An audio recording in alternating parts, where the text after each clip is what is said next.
Tot timpul am avut impresia așa că sunt diferit. Am trăit mereu cu chestia asta. Toți credem asta. Asta mă enervează cel mai mult. Ce mă scoate din minți, expresia păstrează calmul. De asta sunt nervos, că îmi păstrez calmul pentru altă dată. Poate că lui Gică Hagi nu i s-au dat foarte multe, știi, adică e greu să se exprime, să comunice. Dar eu sunt convins că ce trăiește el în interior sunt niște lucruri extraordinar de interesante și de intense și de profunde. Cred că prietenii care sunt constant lângă noi și care ne cunosc atât de bine, efectiv, parcă nu te ajută să ieși dintr-o zonă de brain rot sau burnout. Am foarte multe straturi că trebuie să fiu și soț, sunt și partener, sunt și iubit, sunt și părinte, sunt și tată, sunt și un tată care înțelege, sunt un tată care o ia razna, sunt un tată care vrea să citească, să devină un tată mai bun, sunt un tată care să ia un pic trecutul și un pic vrea să-l înțeleagă pe taică-su și să-l vadă altfel decât cum îl vedea când era mic. Salutare tuturor și bine v-am regăsit de la ICDLCC, un episod tare special, pentru că mă întâlnesc cu de acum un vechi prieten și am descoperit că suntem aceeași zodie. M-am emoționat profund când am descoperit că vom fi doi pești în această încăpere. De fapt, dacă fiecare dintre noi are câte doi, împreună facem 4. Astăzi o să fim aici în studio împreună cu Constantin Bojoc, supranumit Costel, pe care probabil o să-l recunoașteți ușor. Aici lângă mine se abține să nu vorbesc momentan ca să-mi fac eu intro, că am de făcut și o plasare pentru sponsorul nostru. Trebuie să le mulțumim pentru susținere celor de la Elfi, pentru că acest podcast este susținut de oamenii de la Elfi, singurul brand românesc de mentenanță. Elfi la nevoie se cunoaște. Și la nevoie o să avem șervețele aici pe masă. Vorbeam noi puțin mai devreme, tu chiar ai jucat într-o reclamă la Elfi. 2 chiar. Da. Acum, dacă auzi de la Elfi, poate mai fac o reclamă cu Costel. Doamne ajută, acum, serios, în această perioadă, pe seceta asta... Care secetă, că plouă de... E secetă între ghilimele, secetă... Chiar e? Băi, da, este. Secetă la nivel de evenimente, știi? Adică la noi s-a înjumătățit numărul de spectatori. Nu știu dacă are o legătură politică, căci, bineînțeles, că am primit destul de multă carne după o mică postare în care oarecum cu manta susțineam pe cineva. Hai zi-o pe șleau că suntem pe internet. Da. Ce? Am făcut un clip în care ziceam, nu știu cu cine votați, dar vedeți că în ziua respectivă să aveți un polonic ușor, ceva de genul ăsta, un ceinic ușor, știi? Și au fost câțiva oameni care au... Aia câțiva. Da. Bine, aia nu veneau la spectacole. Nu sunt mulți și nici nu veneau aia la show-urile mele, dar au zis, care au mai venit la spectacole. Cred că a fost mai degrabă ca un blestem, așa, pentru că, bine, și în situația aia... Tu crezi că funcționează blestemele rusești? Băi, da. Sigur. Adică, cumva, într-o anumită măsură, știi că am o parte de creier care e rațională, e partea, să zicem așa, de bărbatul din casă, bărbatul din cap, să zic, fără să... Bărbatul cu băta de baseball. Bărbatul din cap și am și momente de soția din cap, care crede în teoria conspirației, în anti-eurosceptică, știi, chestii de genul ăsta. Și se mai duce așa, știi cum, e aia temătoare, dacă era mai bine dacă e mai bine cu tare, dacă... Dar pe tine nu te preocupă asta. Din câte îmi dau seama, pe tine te stresează dacă nu cumva oamenii ăștia au devenit suficient de mulți. Da, asta prima dată și faptul că se simte la numărul de spectatori și numărul de bilete. Și tu crezi că ea veneau înainte la spectacol și acum nu mai vin? Nu, cred că pur și simplu s-au panicat oamenii și fac economii. Adică ceea ce înainte era o zonă de hai să ieșim în oraș să cheltuim bani pe spectacole, pe teatru, pe la. Acum sunt mai degrabă pe economie și pe a petrece mai mult timp în casă decât să iasă în oraș la spectacole de comedie. Stați acasă. Da, eu nu vreau să le zic asta, stați acasă, vreau să le zic să iasă în oraș. Doar că se simt lucrurile astea și nu sunt numai la noi, așa în general la evenimente au scăzut cumva vânzările, știi? Vă-i teamă de show de la Sala Palatului? Nu, acolo deja se vinde bine, adică... S-a vândut bine? S-a vândut bine, hai să promovăm un pic, înainte de orice, dacă n-a putut să vezi tot podcastul ăsta, măcar să mergeți la show de la Sala Palatului. 28 octombrie, Sala Palatului de la ora 20, Teo, Vio și Costel, greu de glumit, spectacol nou, fresh, bine gândit, bine... Cu afiș frumos, mișto. Cu afiș frumos, da. Materialul e gata pentru Sala Palatului, e pregătit, Țiplă. e țiplă, Mă e bucur. pus acolo frumos la păstrare. Mă gândeam înainte de interviul ăsta ce aș putea să te mai întreb, pentru că eu n-am urmărit așa de aproape. Bă, dar tu ești peste tot. Adică în ultima perioadă ești, cum se zice despre Jimmy Carr, știi, the hardest working man in the industry? Tu ești cel mai muncitor, cred, actor de la noi. Ești absolut peste, nu refuz pe nimeni, nici măcar pe mine nu mai trebuie să insist un pic. Dar ești, serios, te-am văzut muncind foarte mult în ultima perioadă, ai ieșit acum și filmul Vecina, după aia am mai avut și Moartea în vacanță, ai și show la Sala Palatului, faci foarte multe în perioada asta. Da, și dacă îți vine să crezi, trebuie să păstrezi și o legătură foarte strânsă cu copiii, familia, adică sunt conectat foarte puternic și acolo. Că acum se văd doar rezultatele, da, să știi că munca a fost făcută acum ceva vreme și acum doar sunt prezent pe social media că acum e prima săptămână sau de fapt a doua săptămână a filmului Vecina în cinematograf, care a mers și foarte bine. Băieții de la Bravo Films, toată echipa se bucură de succes acum, pentru că după prima săptămână ei au făcut peste 105.000 de intrări. Wow! Peste 105.000, ceea ce este un Bravo, succes. Băieți, felicitări. Bravo, felicitări! Chiar e meritul lor, da. E meritul lor. Dar și al tău.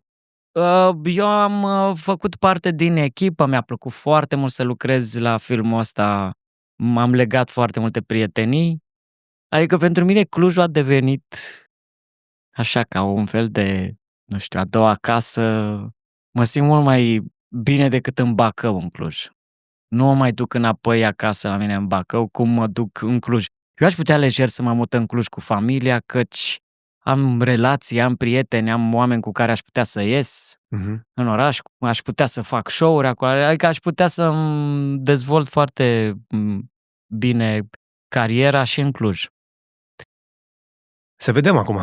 Să vedem ce o să fie și cu Clujul, cu AI-ul, cu IT-ul, cu astea. Da. Bine, tu știi, tu la bază, teoretic, știi un pic de IT. Acum o să intrăm un pic mai spate, că ziceai că acum culegi roadele unei munci destul de lungi și se vede, nu neapărat uzura, dar se vede pe aici cariera.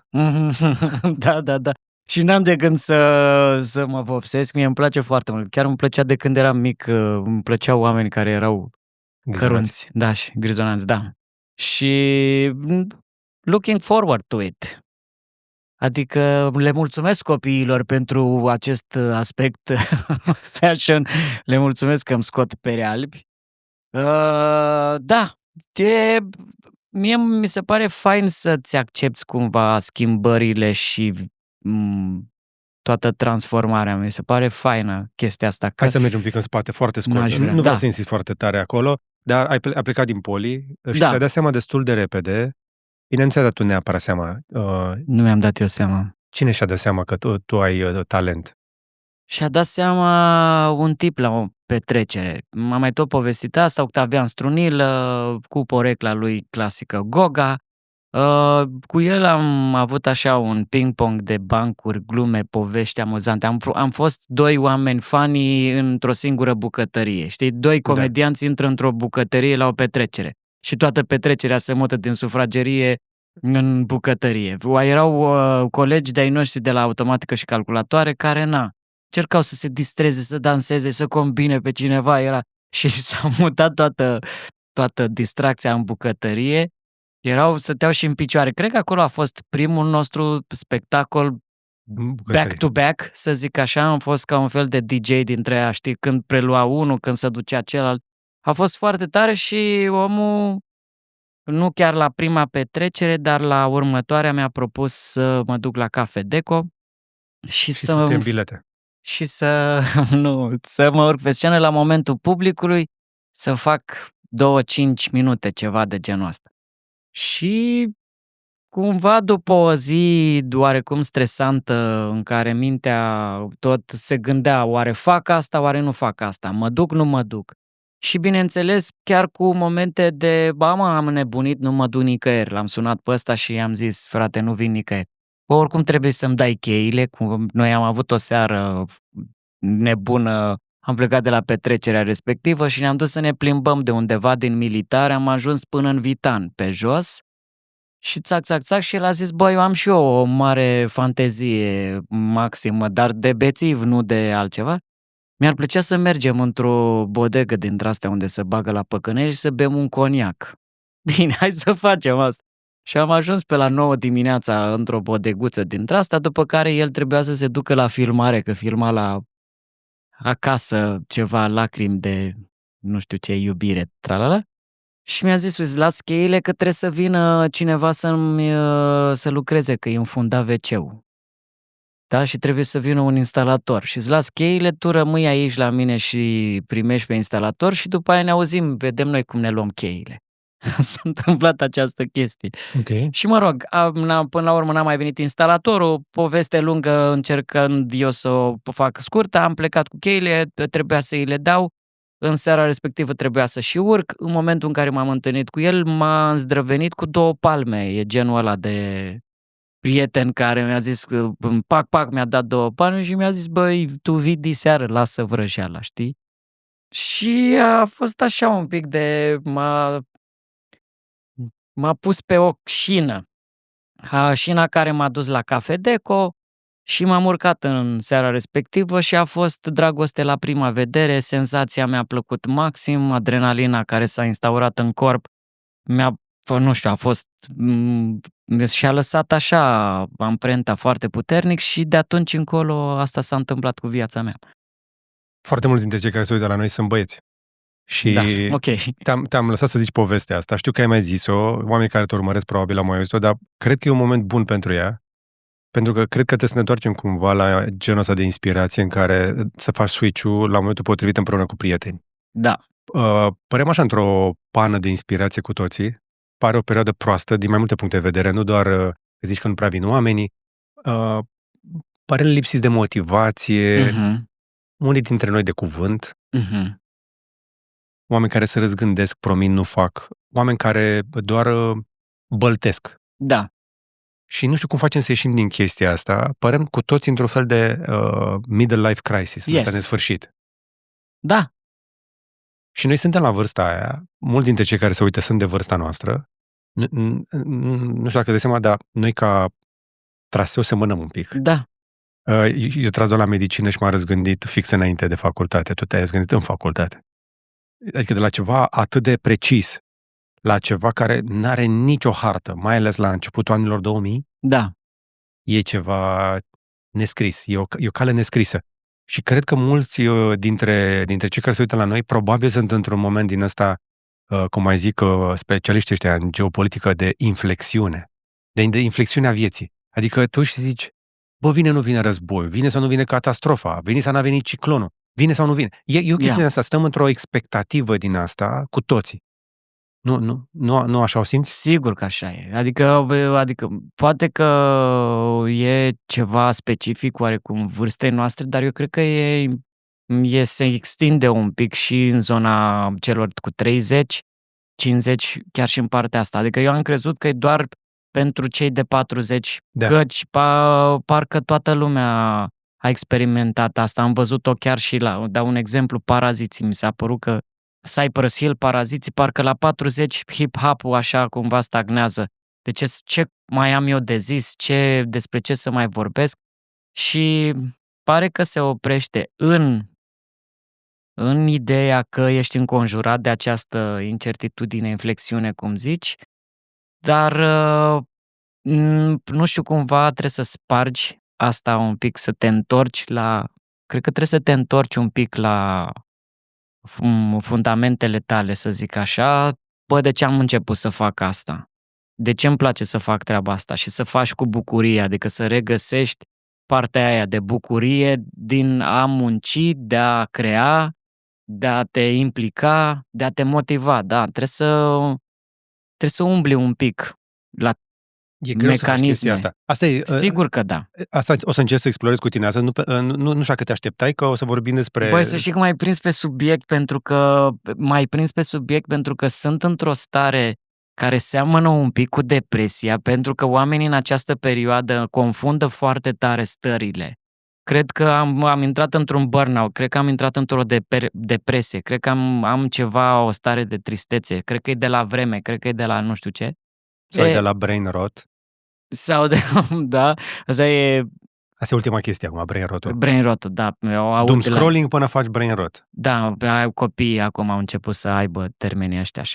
Oricum, ideea e că când sunt stările astea, ce fac eu? Deci care este soluția mea?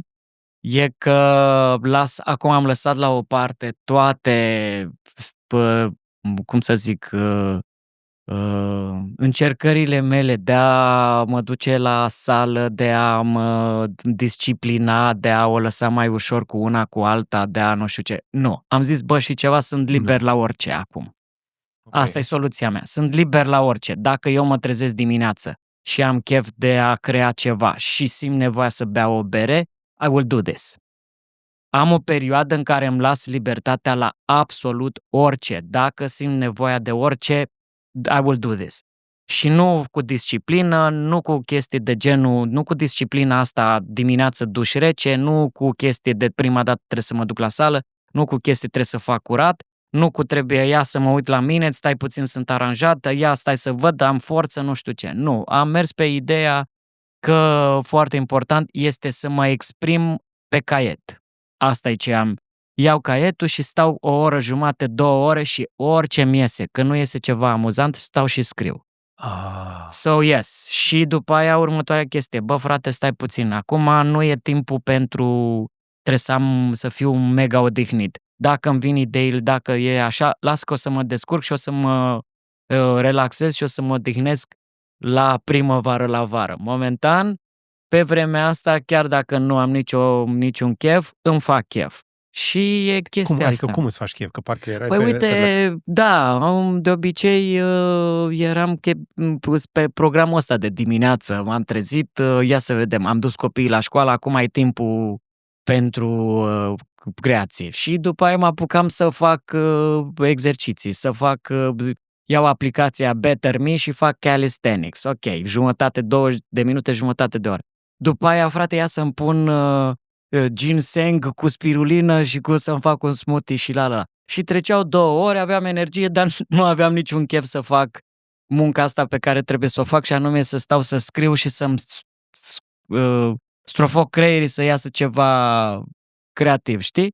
Și am gândit, nu mai fac chestia asta, mă pun pur și simplu și zic, ce mă aștept, ce fac asta, ce am făcut acum. Nu știu să fac, nu am nicio idee acum. Și scriu orice chestie, sunt în punctul în care m-aș pune și în genunchi ca să primesc un pic de inspirație. Și ies chestii de genul ăsta.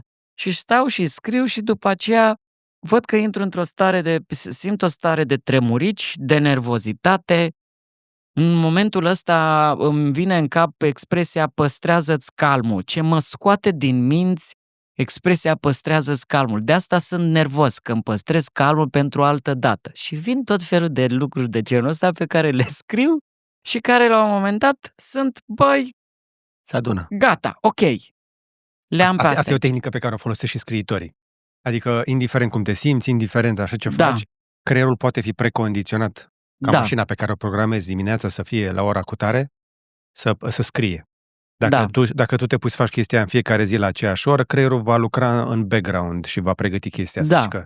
Deci, într-un fel, tot ai un pic de disciplină, vrei sau nu vrei. Asta este, dar... Eu credeam că o să vii aici să-mi distrugi toată teoria lui Florin Cușbă, cu dușurile, cu sportul, cu nutriție, cu sistemul nervos central. Ele funcționează, într-adevăr, dacă tu ai un gen de muncă, nu știu, care are nevoie de o astfel de prezență activă și așa mai departe. Eu mi-am dat seama că eu eram foarte activ și prezent, dar pe o muncă care avea nevoie de o bere și de un pic de relaxare și un pic de detașare. Avea nevoie de o stare de bine care nu vreau să influențez cumva tinerii care se uită la podcastul ăsta, dar eu fac parte dintr-o generație care a crescut Și cu o bere la micul dejun.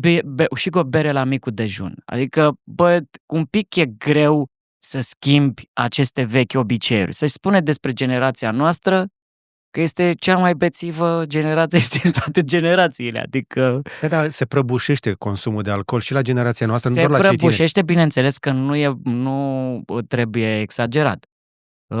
Adică să nu o prăbușim de tot. Să nu o prăbușim de tot. Eu ce vreau să zic este dacă scriu o oră și am o bere timp de o oră, timp în care cumva dacă, știi, adică trebuie să ung un pic scrisul ăla. Că așa, eu nu beau cafea, Macea mă pune să fiu mai disciplinat în parte de mișcare, cumpărături, chestii, curățenie, am și chestia asta de făcut. Berea mă așează, mă relaxează și mă bag așa într-o stare, hai să vedem ce mi iese din spuma asta.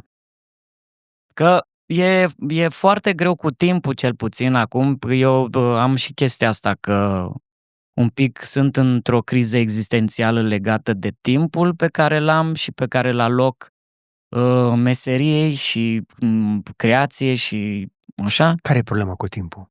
Că părem toți că avem problema asta cu timpul. Eu nu avem timp, suntem ocupați. Ocupați de cine? De altcineva? Ocupați de familie, ocupați de lucrurile pe care trebuie să le faci, ocupați de faptul ce trebuie? Trebuie un pic, știu că sună aiurea, dar asta este, trebuie. Adică în această perioadă în care părinții renunță foarte ușor la a fi părinți, observ chestia asta, în perioada asta în care parenting-ul a devenit o chestie de genul, mai degrabă o prietenie între părinți și copii, mai degrabă o chestie de genul, hai mă, lasă-l că el să fie liber să facă ce vrea, versus a te implica cu adevărat și a te conecta cu copilul tău, chiar dacă câteodată asta înseamnă să rupi un pic prietenia, necesită un trebuie. Nu ai ce să faci, că nu am chef de fiecare dată, sigur că da. Simt că mi se rupe câteodată sufletul când trebuie să un picior în prag. You have to, man. Adică știi care e chestia, partea asta spirituală, terapeutică, estul ăsta care vine la modul, hey, this is an illusion, toată asta e o iluzie, te poate păcăli, adică eu cred că e un timp pentru zona asta să o înțelegi, e un timp pentru tine să te duci într-o zonă spirituală, dar nu este tot timpul ăla, nu te ajută tot timpul, câteodată trebuie. Ok. Trebuie, însă chiar dacă nu ai chef, eu trebuie să mă trezesc dimineață. Okay. Deci chiar dacă să duci copilul la școală. Chiar dacă sunt într-o stare de nu am chef să mă trezesc, sunt într-o stare poate că m-aș lenevi și n-am forța aia. Trebuie ăsta, că trebuie să mă trezesc să-i duc la școală, trebuie să-mi fac treaba ca părinte, mă scoate din zona aia de știi, de zombie mental brain rotted. Și trebuie ăsta mă ajută cumva să mă pun pe șină.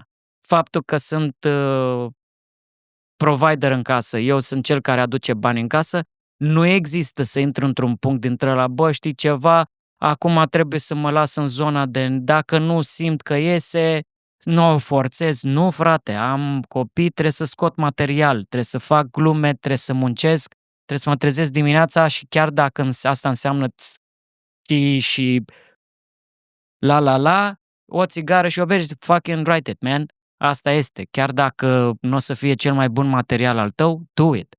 Adică astea sunt chestiile care mă motivează și după aia trebuie să mă duc cu fiica mea la terapie, trebuie să stau cu copiii mei să îi îndrum cât de cât, să-i fac atenți la școală, că dacă îi las pur și simplu acum în această perioadă, doar jocul e pentru ei prioritar, doar să stea pe Roblox, Forsaken, să nu se spawnească și alte treburi. Trebuie să-i fac să înțeleagă. Pe Roblox-ul ăla, că mai nou au prins tot felul de nenorociți acolo. Da. E și normal un spațiu atât de larg.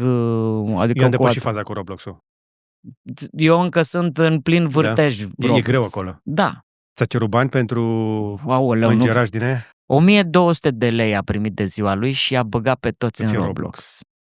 Și bineînțeles că în această treabă nu pot să fiu un părinte care să zic, bă, știi ceva, lasă-l că e tânăr, că că eu n-am avut, el să aibă. Nu trebuie să explic ce înseamnă banii, trebuie să Cum ai făcut asta? Pentru că e o provocare să explici unui copil care nu știe cum să fac banii, ce sunt banii. Eu m-am chinuit, să știi, am încercat cu o carte, dar n-a mers. Hai să-ți spun cum am făcut. I-am dus pe amândoi, că jucând Roblox amândoi, i-am dus la o filmare. Am avut ocazia să fac o reclamă la un produs, nu contează, și le-am zis, e ok dacă vin băieții mei, că vreau, dar ideea este să le dau să primească bani, dar nu foarte mulți bani. Banii cât să merite munca lor. Și le-am zis în felul următor. O să mergem la o filmare care s-ar putea să dureze mai mult. Eu nu știu prea multe detalii, vedem acolo. Bineînțeles, refuz de la început. Bă, sunt niște bani. Sunt 300 de lei. Și pentru ei, pentru că 300 de lei nici n-au idee ce înseamnă, pur și simplu. Ok, și ce trebuie să facem? Aveți 2 replici. Ok, bun. Bun, și au stat acolo 5 ore. S-au văzut cum se fac pregătirile, cum se pun lumine, cum lucrează toți, cum se repetă, cum lucrezi cu un regizor, cum lucrezi cu colegi actori, cum trebuie să redai de fiecare dată replica și așa mai departe. Și la sfârșit au avut o satisfacție că au primit banii. Când au luat plicul, au fost ok, am primit banii ăștia. Nu știu acum dacă ei vor înțelege ce vor face cu banii ăștia, dacă îi vor băga direct sau îi vor păstra. Dar faptul că atunci când au primit de ziua lui, când a primit banii și a fost ceva, uite, ia asta, au fost bani foarte ușor de cheltuit. Eu vreau să-i bag în tot felul de munci și să câștige bani, să văd exact ce își doresc. Dacă el își dorește... Termen să poată să vadă, să pună lângă 100 de lei ceva de făcut și să vadă, nu? Dar problema copiilor din ziua de astăzi, problema care e un pic creată de părintele din ziua de astăzi, este că el neavând în perioada de postcomunism, anii 90, negăsindu-se foarte multe lucruri, acum e un fel de... Ai care un nume, știi cum îi spune? Părintele elicopter. Ce înseamnă asta, părinte? Helicopter parenting, adică vii și totdeauna îi parașutezi tot ce are nevoie, intervii imediat. Da, intervii imediat, asta e adevărat. Haine o grămadă, jucării o grămadă, Lego de care nu se ocupă, pe care nu-l păstrează, îl face și după aceea îl lasă undeva, se strică, cade din greșeală, îl dai pe jos. Eu primul meu Lego trebuie să-l fur. Deci, iată, e o foarte mare diferență. Au de toate. Nu l-am furat din magazin. L-am furat, era într-o încăpere care era nesupravegheat. Nu era la magazin. Că și eu când eram mic L-am împrumutat de la școală și am uitat să-l duc înapoi. Era la școală, vin de la ajutoare. Ăla a fost primul meu Lego. Am făcut avion F-16 din el. Excelent. Mi-aduc aminte când am fost la o zi de naștere, eram foarte mic, aveam vreo 7 ani, avea figurine cu animale și eu le-am luat și le-am strâns în mâini și le-am ținut toată seara cât a fost petrecerea respectivă, ziua aia de naștere, le-am ținut în mâini și le ascundeam. Și nu am mâncat, nu am băut și doar am ținut jucăriile alea, doar figurinele alea. Și când am plecat, veni maica mea, că mi-aduc aminte, și mi-a zis: Costel, hai lasă-le că o să-ți cumpărăm și ție. Și eram, nu lasați, nu, le vreau. Și până la urmă mi le-a lăsat să mă joc cu ele. Normal că acum le-am luat de toate. Efectiv, luându-le de toate, ei consideră banii ceva ce nu trebuie să-și cumpere. Adică nu gândesc că cu banii lor trebuie să-și cumpere bicicletă sau haine sau rechizite pentru școală. Ei au banii lor, frate, ei să-i mei și îi dau pe ce vreau eu. Bă, frate, restul de... Asta e chestia, că eu când am momente de intras o dată pe lună, când îmi sare și mie țandăra, le zic: fraților, știi câtă muncă e? Uite, vrei să-ți explic ce înseamnă să aduc bani în casă? Să nu mă vezi atâta timp în casă. Într-o lună tu nu mă vezi decât o săptămână, că 3 săptămâni trebuie să plec prin țară și să fac spectacole și așa mai departe. Dacă am consumat mai puțin, dacă am face un pic de economie, dacă și voi ați înțelege să nu mai cumpărăm atâta și atâta și din Poate că am ajunge la un punct în care să nu fie nevoie de atâta muncă, de Eu atâta cred că înțeleg plecat. cumva, instinctiv, cred că generația asta înțelege acest joc. Sper. Sunt mai puțin consumeriști la prima vedere. Da, în continuare Bershka, Zara, H&M, toate astea rup. Și ok până la un punct, deși după 2 spălări, dar Mhm. nu-și doresc la fel de multe obiecte ca noi. Da, Pentru că noi asta așa neavând, am tânjit după ele. da. Uite, încă o chestie pe care am făcut-o că copiii au zis vreau să fac bani. Ok, hai să vedem cum facem. Și am zis, du-te, avem o cameră unde sunt jucăriile vechi. Du-te în camera respectivă, ia jucăriile pe care nu le mai folosești, hai să facem o cutie mare de jucării pe care să le vinzi și să găsim târguri unde să mergem să vindem jucăriile astea. Și am găsit un Și a mers? târg. Da, chiar Serios? am mers. La tine a mers? Fost, Am încercat aceeași chestie. am mers, bine, gândește-te că toate jucăriile pe care am dat 200-300 de lei, le-am lăsat la 50 de lei, le-am lăsat la 30 de Dar lei. rău, ai recuperat ceva? Da, și știi că... Deci am fost cu el la târgul de la Herăstrău. Bineînțeles că m-am folosit de faptul că mă mai știe lumea și nu numai că treceau pe lângă mine și să și uitau un pic ciudat, treceau oameni cu familii, cu copii, ăștia adulții să tot uitau, bă, fie, n-are cum să fie ăsta aici la târg, nu cu... Pentru 100 de euro se ridică Costel, vine la târg. Și direct făceam, salut, vrei să fii pe la masa noastră? Vino, te așteptăm, uite-te ce gamă largă de jucării avem aici. Și agățam și pe copii cu câte o glumă, adică aveam chestia asta. Am făcut 210 lei. Nici măcar 100 de euro. Nu. 210 lei și am vândut vreo 12 jucării. Da, dar măcar acum poți să pună o valoare lângă obiectul ăla. Da, E greu să pui o valoare lângă un obiect pe care nu tu l-ai plătit și chiar dacă tu l-ai plătit, nu l-ai plătit cu bani pe care nu i-ai făcut tu. și tu îți dai seama cât mă durea inima pentru că știam cât am dat și cât am așteptat, că și-au dorit la un moment dat niște figurine Mortal Kombat. Deci îl voiau pe Sub-Zero și pe Scorpion, da? Și le-am luat de undeva, deci le-am luat de pe eBay, mi-am făcut VPN de America, că nu știu, nu puteai să comanzi în România, mi-am făcut cumva un VPN de ceva european sau ceva, nu mai știu. Am făcut o chestie, de au mai ajuns US cu adresă din aia de forwarding? Da. Nu cred. și l-am reușit să-mi Le-ai iau... plătit triplu, cred că, până au ajuns aici. Băi, am așteptat vreo 2 luni, 3 luni, ceva de genul ăsta și, într-adevăr, shipping-ul a fost Foarte mult, scump. Dar, deci, cu totul au ajuns la vreo 450 de lei, da? O figurină dintre aia, care probabil costul de producție $1. Da. 2. Mă rog, 10. 10 lei, 15 lei, la asta mă gândeam. Și știu că cât a durat. Tu îți dai seama că bucuria ta e că știi să te descurci, că asta a fost cumva toată șmecheria. Lasă-l pe tati să își facă magia. Că e o chestie că am dus lipsă de chestia asta, îmi doream o geacă de piele când eram mic, da? Voiam să arăt și eu ca Dave Gahan, că eram fan. Unde găseai tu geacă de piele în Bacău? M-am plimbat în tot orașul. Nu găseam nici la second hand pentru mine. Cojoc găseai. Găseai cojoc, dar nu cojoc. Cojoc am avut, dar n-am avut nicio geacă de piele. Geacă de piele. Te-am văzut la Bobo cu geacă de piele. Da. Și acum ideea că avem posibilitatea de a cumpăra orice de oriunde, am fost lăsați pe tati să își deschidă laptopul, pentru că el nu degeaba a terminat automatic. Bine, n-am terminat, am făcut automatică și calculator. Ai făcut-o, dar n-ai luat licență. Nu mi-am dat proiectul de diplomă, că era cu proiect de diplomă în perioada respectivă.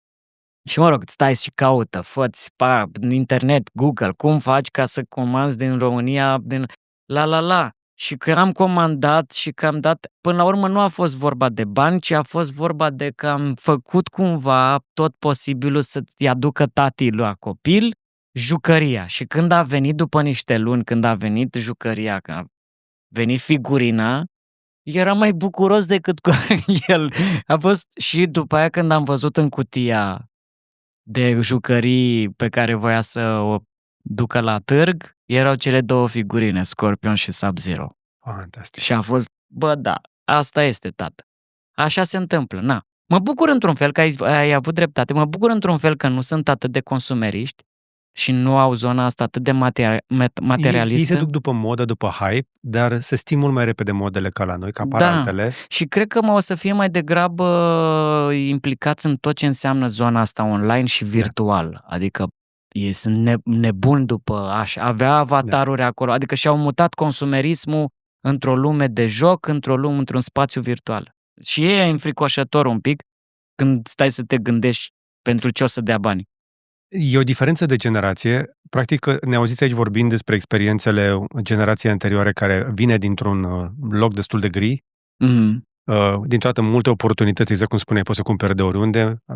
Aseară s-a terminat, spre exemplu, Prime Day și se livrează în România, nu doar de pe Amazon Germania, poți să comanzi de pe oricare Amazon din Europa și sunt o grămadă deja. Prime Day, deci... A fost și Prime Day, urmează Black Friday, Oh my God. Cyber Monday și așa mai departe. Important să le dai ceva. Deci, acum avem aproape orice la dispoziție și te ascultam la povestea cu Sub-Zero și cu Scorpion. Am o povestioară foarte scurtă. Fiica mea a făcut la un dat o pasiune, tot așa descoperi pe internet, păpușile de la American Girl. Ok, da. Vai, Doamne, n-ai văzut.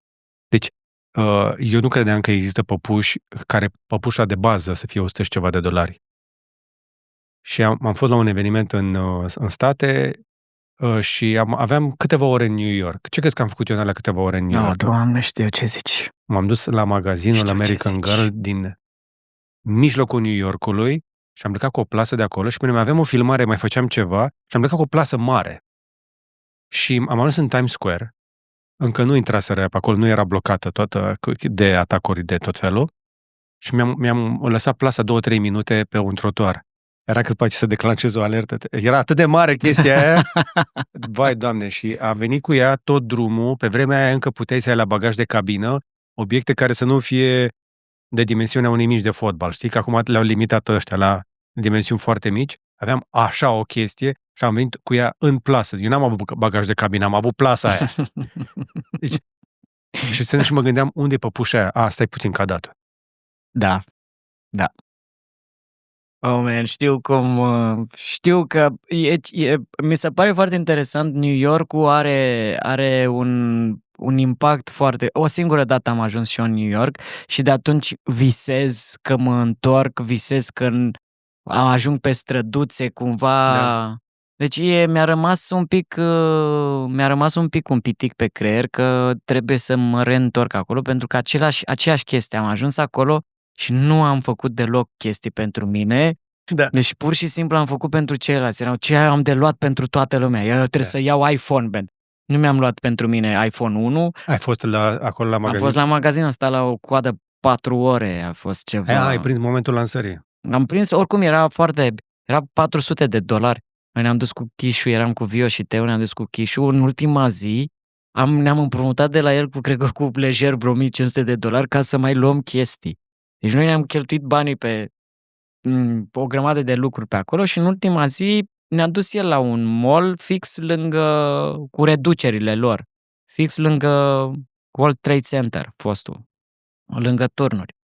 Când am văzut că ai tricouri de toate pe vremea că erau la 2, 3, $5. Da. Ochelari de soare la $2 de firmă, nu știu. Dă-ne. Și știa ce a făcut, că a dat și ne-am întors, Doamne, deci câte am putut să ne luăm, că eram ca niște copii, mă, da. Am cărat la haine din America, acolo chiar, într-o perioadă erau ieftine hainele de copii și erau de calitate. Uh-huh. Adică mitul, cu prețuri bune și cu marfă de calitate a rezistat multă vreme. Acum nu. Inflația a distrus orice, adică blugii de pe mine i-am luat de acolo, nu cred că au sărit de $10. Dar i-am luat acum 10 ani. Damn, da. Nu mai găsești blugi la $10. Dolarul nu mai e aceeași chestie. Da. Devenim un pic nostalgici. Am plecat de la partea de facultate și de la Switch și de la felul în care am fost noi crescuți și felul în care pivotăm la 40 plus la ce trebuie și cum ne țin copiii pe linie pe traiectorie că avem ceva de făcut. Uh-huh. Pentru că în cultura noastră colectivă, în societatea noastră, bărbatul după 40 deja marfă neglijabil, se apropie de pensie. Nu, aici ai în neamul meu din Moldova, că ai mei sunt toți din Moldova, după 40, următoarea destinație era 65, pensia, nu era nimic între astea două. Da. Și noi suntem acum în teritoriul neexplorat, avem copii într-o lume digitală, încercăm să mai fim relevanți, să mai facem ceva în care chiar trebuie să te prezinți și nu doar să vii să frezezi ceva acolo la strung, să nu mergi la fabrică. Adică noi eu vin dintr-o lume și recunosc multe semne acolo în care traseul bărbatului era cam închis la 40. Făcuse copiii erau deja pe la aproape de liceu, încă un pic plecau la facultate și după aia gata. Cum faci să îți regăsești totuși până la urmă sursa asta de motivație în afară de trebuie? Că nu cred că e de ajuns. Și nu pun întrebarea asta pentru că chiar încerc să obțin un răspuns. E o explorare. Mă gândesc acum că mulți oameni poate se uită și simt fundătura asta. Suntem într-un fel de limbo din asta între generații, între etape ale vieții. Da, cum să zic, unele exemple ale unor oameni care au simțit această treabă și simțeau nevoia să spargă acest zid, să zicem, această încleștare, când te simți îngrămădit așa. În fine, am auzit de unii oameni care chiar se și mută. O zic, frate, fii atent. Deja casa asta m-am obișnuit, mă ține într-o zonă de monotonie, hai să schimbăm ceva, hai să vindem casa, o închiriem, hai să ne mutăm în altă parte, hai să schimbăm un pic locul, la țară, hai să începem să ne gândim la... Adică eu sunt cu mintea foarte fresh, eu aș face lucruri, dacă ceva simt că stagnează sau că nu-mi place sau că nu mi-aduce bucurie și așa mai departe, aș schimba. Ok. Sunt multe oportunități. Există oportunități? Există oportunități. Eu chiar am întrebat la un moment dat, ChatGPT-ul că îl folosesc, păi dacă sunt într-o fază de monotonie și aș vrea să sparg rutina, ce meserii sunt acum de viitor? În ce aș putea să mă rebranduiesc sau să mă... Să te transformi? Da, e un termen. Să pivotezi. Ok, să pivotezi. Și era o chestie de genul, sunt foarte multe zone în dezvoltare personală acum. Deci e well-being, transformare, cursuri de... Uite, mă uit pe social media și văd tineri care zic, haideți să-ți explic că ai fost la un moment dat consumator de nu știu ce substanță, hai cu mine în călătoria mea ca să scăpăm amândoi de adicții. Mi se pare o zonă foarte bună chestia asta de cursuri sau cum să le zic eu, antrenamente, călătorii personale în care poți să implici oamenii. Îmi plac foarte mult oamenii care au transformat cumva pasiunea într-un business foarte bun. Uite, îi urmăresc pe frații Ușeriu, care au făcut Via Transilvanica. Băi, foarte mișto ideea. Dacă ai o idee, să zicem, te-ai plictisit de meseria ta și vrei să, nu știu, cumva să te duci într-o zonă de bio-organic, mâncare sănătoasă și așa mai departe. Asta e o zonă care se cere acum. Sau dacă vrei să faci cursuri de, nu știu, să fac cursuri de scris, cursuri de stand-up, cursuri de ceva. Hai că sunt oportunități dacă vrei să ieși din zona ta care nu-ți mai convine, nu te mai satisface. Sunt lucruri care pentru mine sunt într-un, nu știu, oportunități pe care le-aș putea să le fructific. Am o chestie de genul ăsta. Simt că oamenii se duc așa un pic într-o zonă negativă, nemotivațională sau ceva de genul. Bă, da, acum funcționează foarte bine zona asta să impulsionezi pe oameni, să le dai un boost de chef, să organizezi, nu știu, plimbări, hiking-uri, chestii. Hai, veniți cu mine. Ai văzut că un laureat de fizică sau, nu mai știu, medicină, nu-l găseau. Omul era în drumeție, off-grid. Da, o zonă de genul acesta. Uite, poți să te gândești să-ți faci un fel de curs sau ceva, un fel de retreat personal, zonă dintre asta în care aveți chef să mergeți cu mine. Uite, sunt o persoană care caută ceva, are o nevoie de o regăsire și caută un moment de liniște, fără telefon și fără... Hai să facem un grup. Această experiență, că mă ocup eu de toate, de cazări, de drum, de și așa mai departe. Unde mergem, vă costă atât. Aveți chef să facem treaba asta? Nu, și eu conectare, simt că în aceste momente oamenii au nevoie de conectare cu lume faină și nouă și proaspătă. Eu am ajuns și la punctul ăla în care mi se pare că prietenii din jurul meu nu mai sunt oameni care să mă vadă la fel de proaspăt cum ar vedea cineva nou, Și atunci știi? schimb prietenii. Și mi s-ar părea o idee bună să faci un pic de schimb și la prieteni. Pentru că prietenia, poate zic niște tâmpenii, dar așa le simt acum.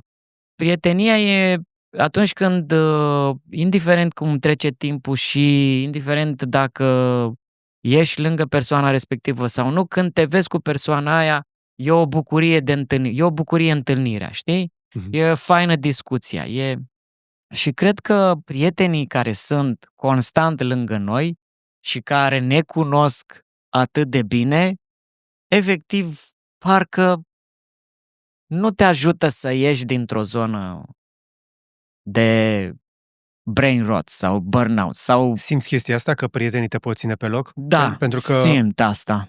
am simțit-o de fiecare dată când am schimbat, când am făcut un switch în carieră. Că atunci când faci o schimbare, cam trebuie să schimbi și cercul de prieteni. Cei mai mulți oameni, când te văd că schimbi, nu te văd pe tine că schimbi, se văd pe ei stând pe loc, probabil. Da. Ai percepția asta? Adică, acum Da. m-aș hazarda să pun o întrebare, s-ar putea să fie un pic... dar îmi zici tu dacă vrei sau nu să răspunzi. Simți că succesul tău din ultima perioadă, pentru că chiar muncești foarte mult, se vede, motivația aia cu 3 copii, cred că funcționează. Da. Ți se pare că succesul tău din ultima perioadă îți îndepărtează niște prieteni? Da. Da. Simt asta, poate, eu chiar m-am gândit că poate e ceva, un gând oarecum paranoic sau așa, dar se simte în aer. Sunt o persoană destul de sensibilă și simt chestiile astea și atunci ce fac aceste percepții mă destabilizează și mă duc într-o zonă care nu e atât de creativă, adică mă blochează.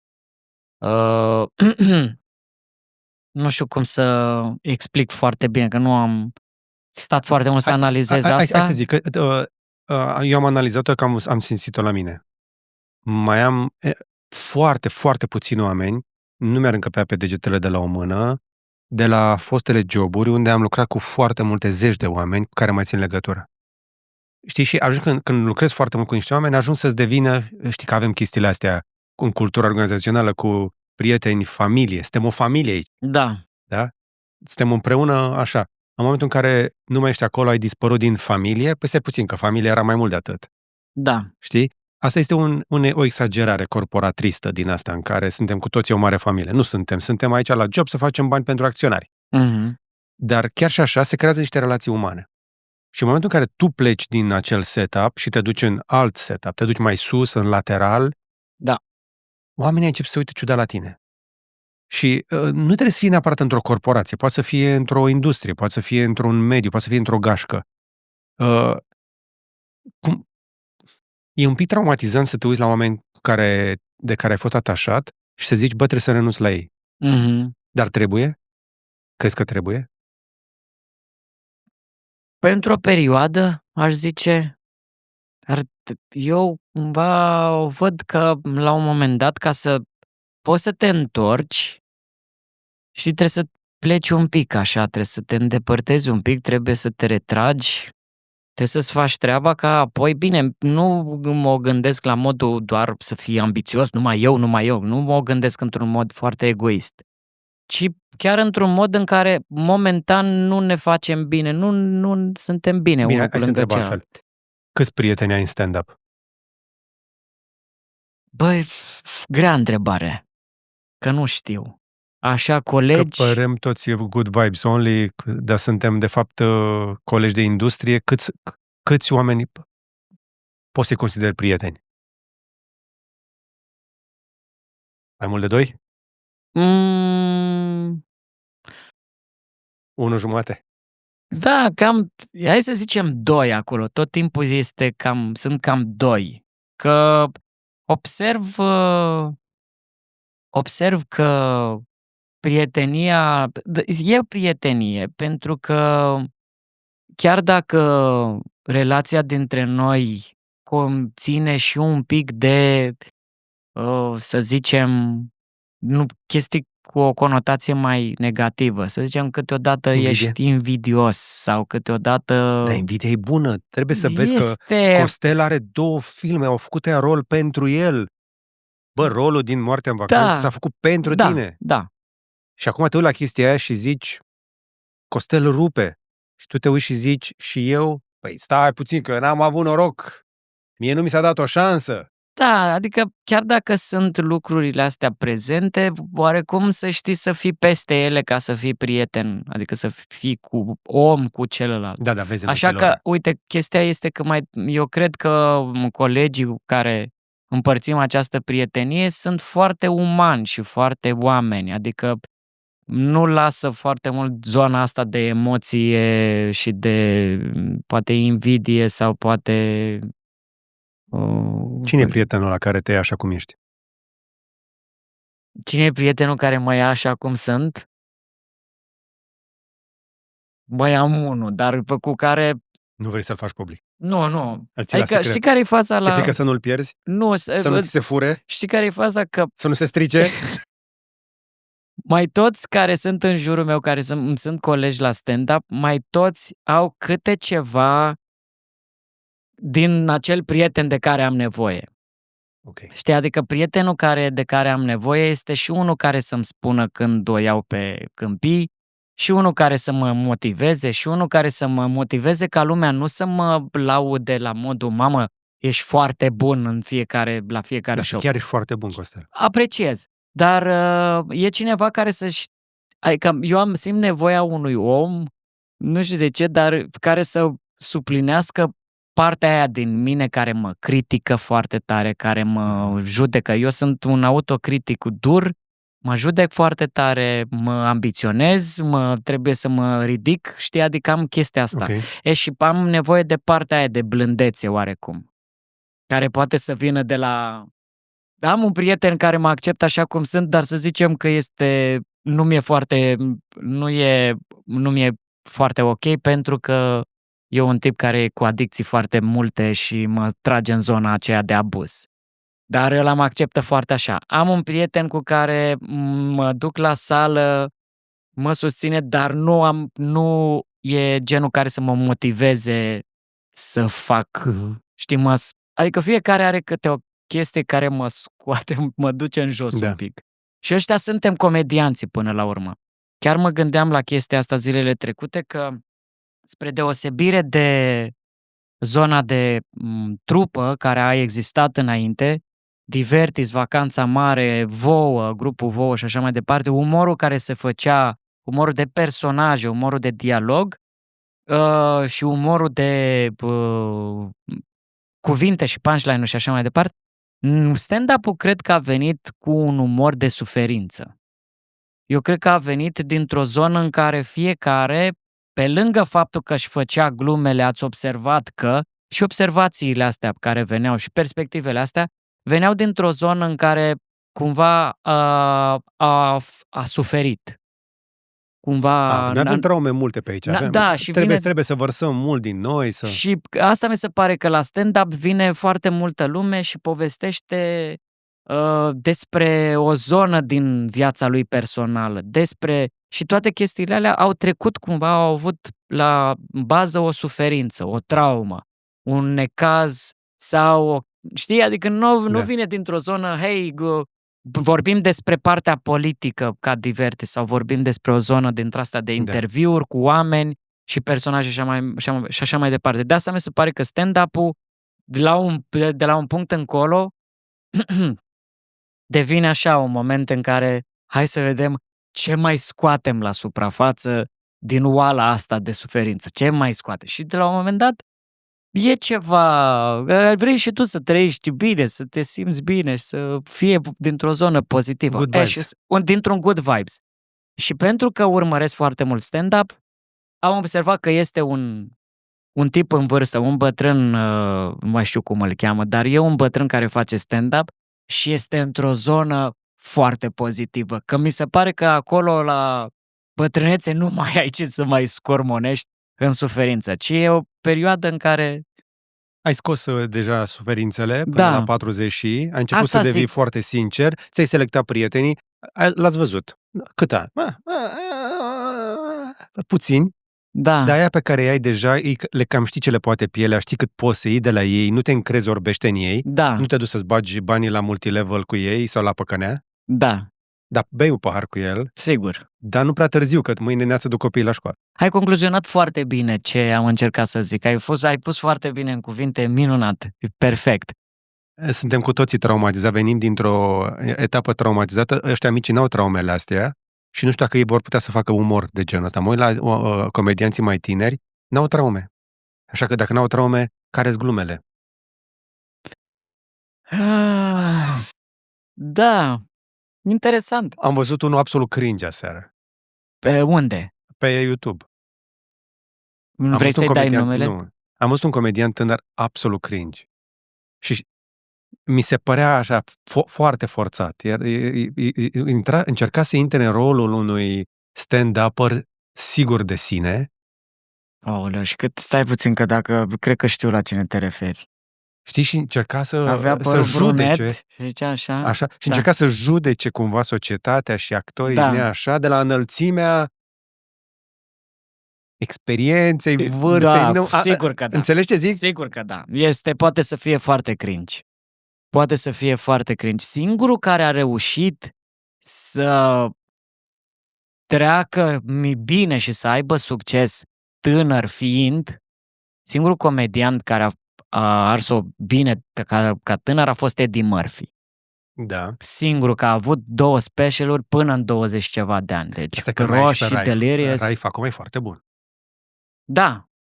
Dar oricum Eddie Murphy este... După aia ai văzut... Na. Ne. Da, știu cum e cu cei tineri.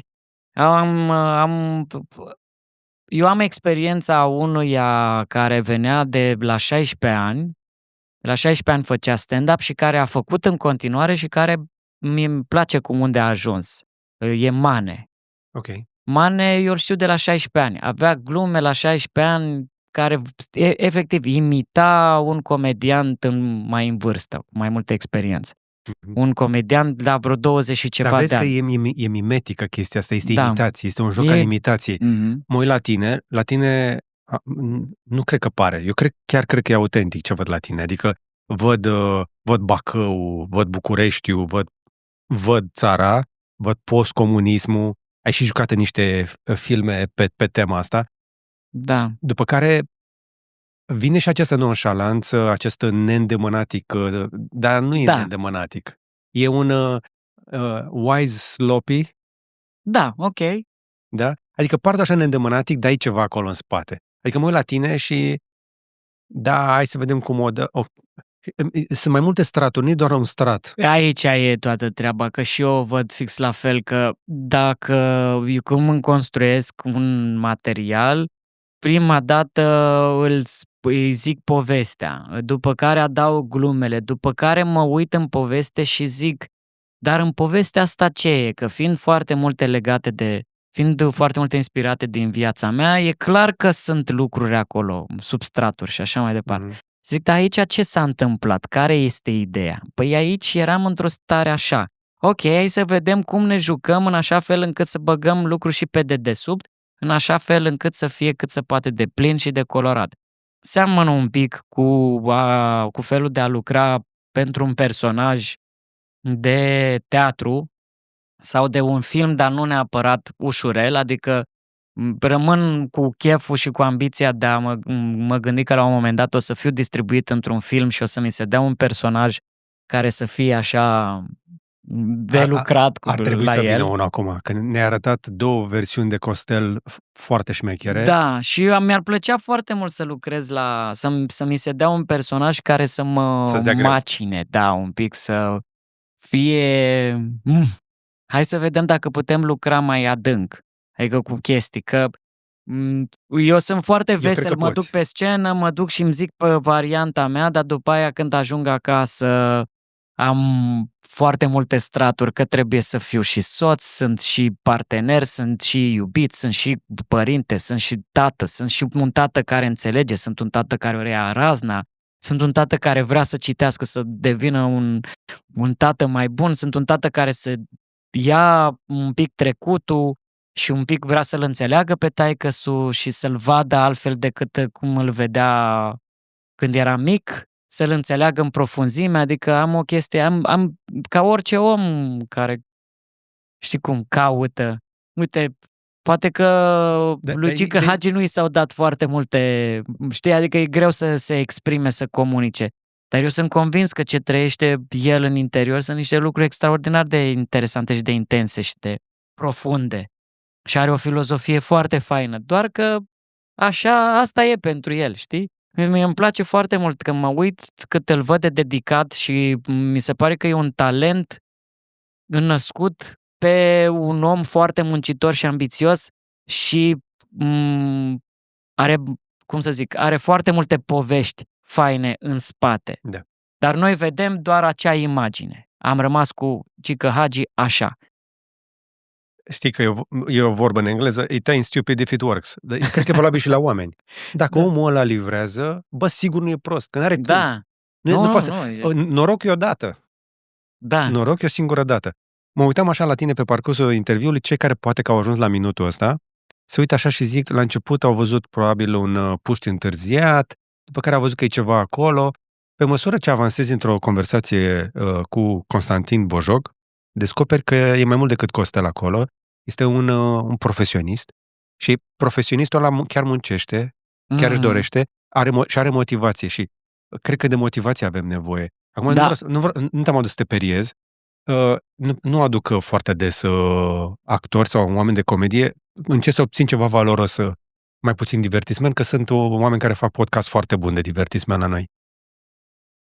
Mă gândeam ce fel de inspirație putem să le dăm totuși celor din generația noastră în relație cu generațiile anterioare, că ai atins un pic chestia asta, discuția față de părinții noștri. Eu ți-am spus că la noi eu n-am văzut niște modele de inspirație. Adică ultima poveste pe care o am din Moldova este cu un unchi care a dispărut de acasă, a zis că el vrea să moară și a plecat pe câmp. Și l-au căutat 2-3 zile, nu știu dacă l-au găsit. Nici eu n-am... N-ai povești. Nu pot să le zic acum, dar îți dai seama, am multe neamuri, am mulți verișori, mulți nepoți, suntem mulți și bineînțeles că sunt povești foarte multe. Dar neamurile astea sunt în noi. Da, exact. Când se întâmplă câte o chestie care ține de neam, că e din partea soției, că e din partea mea, n-are cum să nu aibă impact, clar. Și te impactează și cumva... Dar o simți că e ceva ce ai fi putut face și tu? Pentru că ținem 7 generații noi, eu așa știu. Oi. Da, e un pic sensibilă pentru mine acum discuția asta, să știi, dar așa e, na. Probleme? Da. Bine. Dar nu ceva proaspăt și nu... Ok. Neam mare, probleme... Da, exact. Și până la urmă chestia, uite, un model pentru mine nu există că nu am un model. Pentru mine modelul meu în viață e maica mea.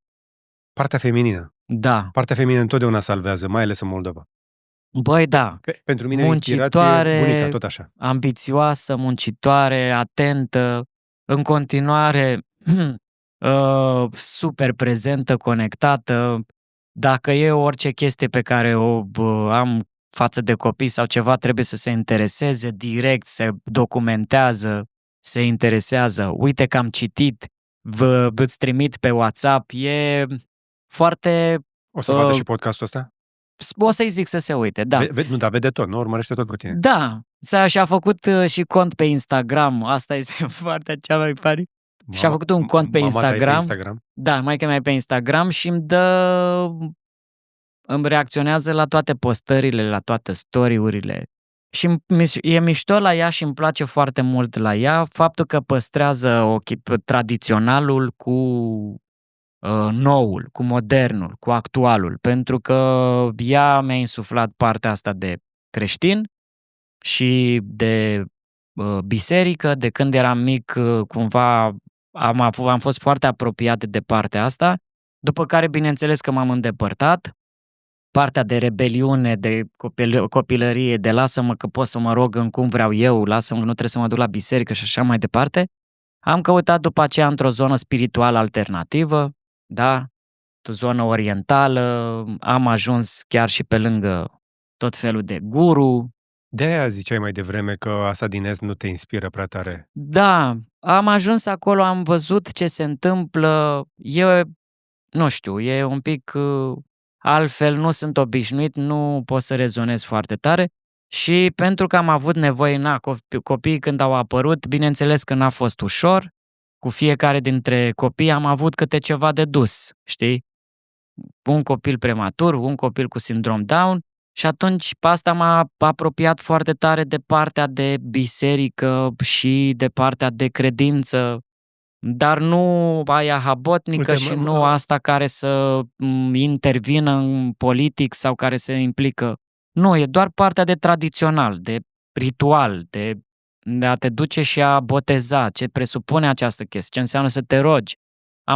De curând am fost să mă împărtășesc. Aceste lucruri au devenit pentru mine importante. Învățătura care e a părinților cu har și faptul că mă duc și pe muntele Athos e pentru mine foarte important și mă conectez cu această lume și cu această gândire și cu acest fel de a trăi și fel de a respecta natura și pe Dumnezeu și așa mai departe. Și asta mă ajută în viața de familie. Nu mă ajută neapărat în relația cu colegii, prietenii care văd religia și biserica ca fiind conectată cu o zonă pro-rusă. Păi este, perioada asta este. Înțelegi? Atunci e un pic... Eu am uitat într-o biserică unde preotul încerca să mă convingă. Asta eu nu sunt în zona respectivă. Nu sunt povești de pe TikTok, ce zic acum, sunt povești de pe net. Eu am întâlnit un astfel de preot și, cum să zic, e interesant că se leagă chestia asta, am aflat din comunitate că își bate soția. Și chestia asta e tolerată. Adică biserica are, într-adevăr, suficient de multe uscători care ies la iveală. Se simte mai pentru că preoții sunt vizibili. Dar pe de altă parte, te ascultam, ai folosit cuvântul credință. Te-ai dus direct la credință, n-ai spus spiritualitate, că mai nu suntem fierți pe spiritualitate. Adică spiritualitatea ca fiind așa un fel de proteză de credință. Da, exact. Am fost în zona respectivă, te vrăjește, te duce acolo, e modernă, sunt guru, e atent la tine, hai vino aici să-ți dau stări, te bag în stări, faci meditații, faci exerciții, faci chestii, respirații, nu știu ce, meditații dinamice, respiri, nu știu ce, orice stare o asociezi cu faptul că ești acolo, că ești într-o stare de well-being, dar mie mi se pare că e doar o vrăjeală, ci ține de o credință, ci ține de ceea ce ți se dă în viață, ceea ce trăiești în viața ta și să mergi tot timpul cu Dumnezeu înainte, să-L ai pe Hristos cu tine în față. Dar ți-am zis, nu în ideea de a transforma aceasta într-un discurs politic sau într-o... Dar uite, vezi că te simți nevoia să zici chestia asta? Da, pentru că în ultima perioadă ce observ este foarte clar asocierea asta. Hai mă să zicem pe șleau. L-am văzut când a ieșit de la poliție de la Buftea pe Călin Georgescu, spunând că vede că acest popor trezit, că atunci când oamenii cred în Dumnezeu și iubesc liderii și liderii sunt... Băi, tu nu ești fiul lui Dumnezeu. Nu, este o mare boală acolo și un om care știe cu cine are de-a face și este o manipulare extraordinar de... Mi-e rușine de omul ăsta, că nu are niciun... Cum poți să aduci pe Dumnezeu la poliție? Da. Lasă-l pe Dumnezeu, du-te la biserică, e un în om foarte intimitatea periculos. ta. Vii cu camerele după tine în biserică. Boss, lasă-ne! E un om foarte periculos. Îl simt ca pe un om care se folosește de o mică slăbiciune, pentru că a fi credincios poate să fie o vulnerabilitate foarte mare. Da. Și e o chestie, tu când te duci și te spovedești sau când te duci și faci toate lucrurile, tu ești acolo lângă Hristos. Nu e te duci cu forță sau cu altă. Și se folosește de chestia asta în detrimentul de a câștiga nu știu ce. Dar mie mi se pare aiurea că încă oamenii mai pot fi atât de ușor de păcălit. E normal să fie așa până la un punct. Uite, am avut discuția asta în care am plecat din tinerețe până în prezent și încercăm să ne găsim calea. Cu toți încercăm să ne găsim calea, să nu luăm raznă. Cred că fiecare dintre noi se simte într-un moment din ăsta al vieții, mai ales într-un moment continuă schimbare, cu atât de multe incertitudini, trebuie să te agăți de ceva. De multe ori, în loc să te agăți de ceva, te agăți de cineva. Exact. Și acel cineva, dacă nu-i cine trebuie, s-ar putea să te ducă într-un loc foarte dark. Așa este. Și, din păcate, nu avem destulă inspirație. De-aia caut oameni care să meargă în inspirație, cum ești tu. Adică, mulțumesc. Mă gândeam așa, înainte de interviu, dacă o mai ții mult așa, ești bun și de președinte în ritmul ăsta. Ești spiritual, spui glume, ești convingător, ai un pic de profunzime așa, cred că în caz de ceva... Nu le-aș face românilor vreodată un rău ca ăsta. Nu. Nu am... Uite, ucrainenilor le-a mers. Da, foarte bine, nu am spirit, nu vreau responsabilitatea asta.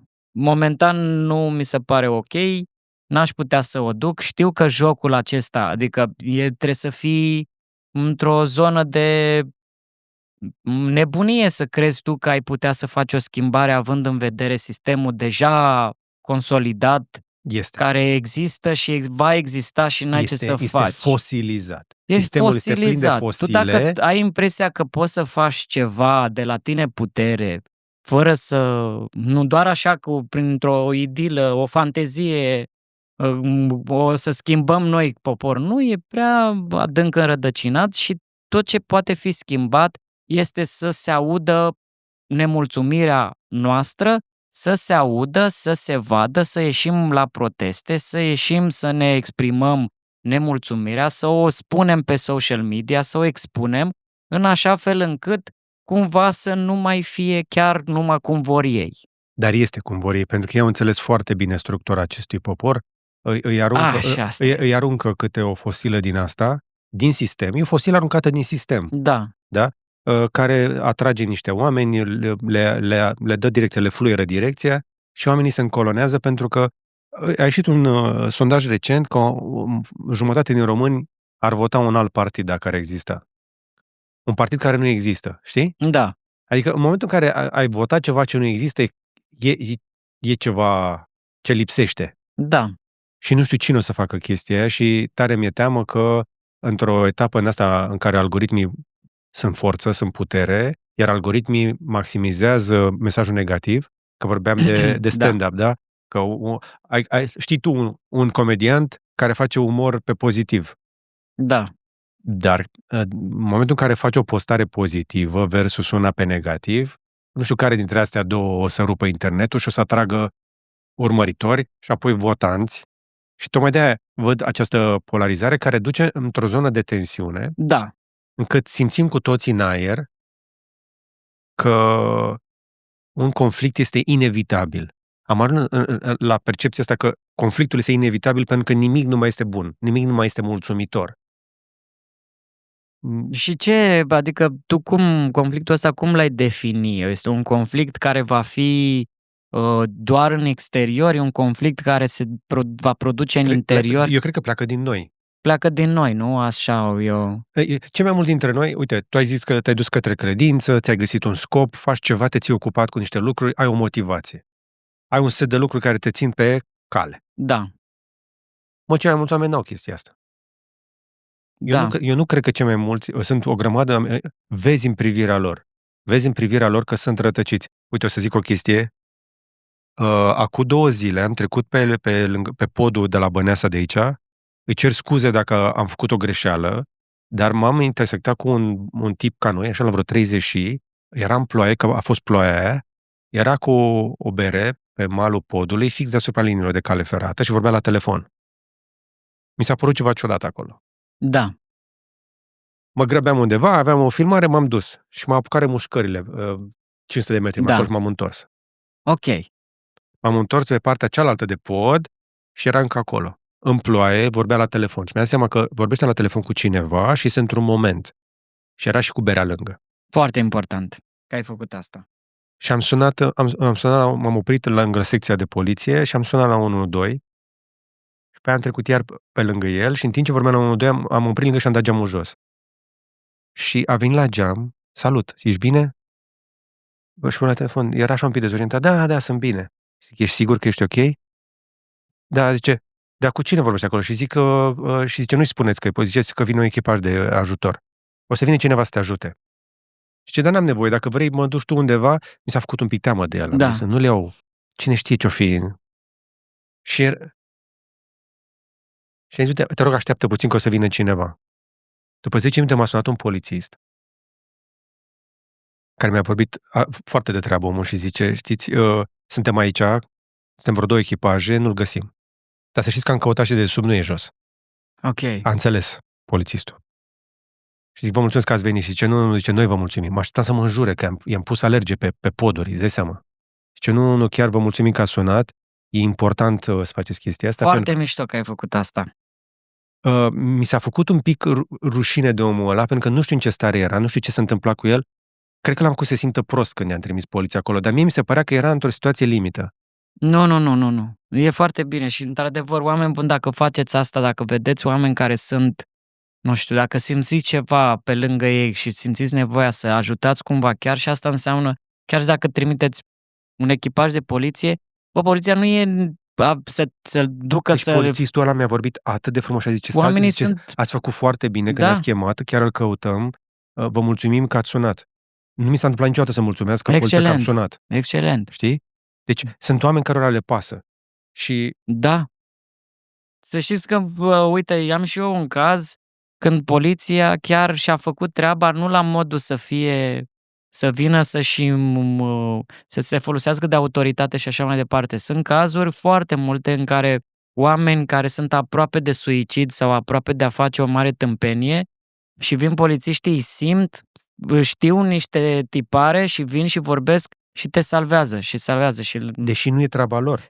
Nu e treaba lor. Polițiștii nu sunt psihologi, dar au experiență de lucru cu oamenii și cred că vom vedea din ce în ce mai mult lucrul ăsta. Va fi nevoie ca printre polițiști să fie oameni cu pregătire psihologică, pentru că dezorientarea de care noi vorbim, mai ales la bărbați, deci tipul pe care l-am văzut era bine îmbrăcat, avea un ceas scump la mână, deci era îngrijit, avea barba aranjată omul. Se uita prin mine. Omul ăla, cred că până alaltă ieri, era un individ complet funcțional în societate, sau cel puțin aparent. Și eu cred că undeva mocnește. Sigur. Așa e. Așa o simt și eu și așa o observ și eu. Eu chiar ți-am zis, am avut un caz aproape, când l-au găsit în tren pe un om drag și un polițist l-a ajutat. L-a văzut, l-a simțit. Și oamenii cumva au nevoie de ajutor, dar nu știu în acele momente că rătăcesc, mocnesc așa cum zici tu și au nevoie de ajutor. Au nevoie de ajutor. Oricine ar putea să vină și să le zică o vorbă și așa. Da. Asta mă preocupă cel mai tare acum. Și astea erau unul dintre lucrurile pe care aș fi vrut să le vorbesc cu tine, că prin umorul tău se vede în spate un om căruia îi pasă. Da, exact. Îți pasă de familia ta, dar cred că îți pasă mai mult. Că eu cred că, până la urmă, umorul are această menire să spună adevărul dureroase în glumă. Acum nu știu când o să ne vindecăm noi de toate traumele alea. Da, pentru că, uite, vrei să zic ceva, cumva eu simt nevoia să fac o schimbare de asta nu sunt încă mulțumit de ceea ce fac la stand-up, pentru că mi se pare că am ajuns într-un punct în care vreau să fac altfel, să le rotesc altfel și să vorbesc altfel.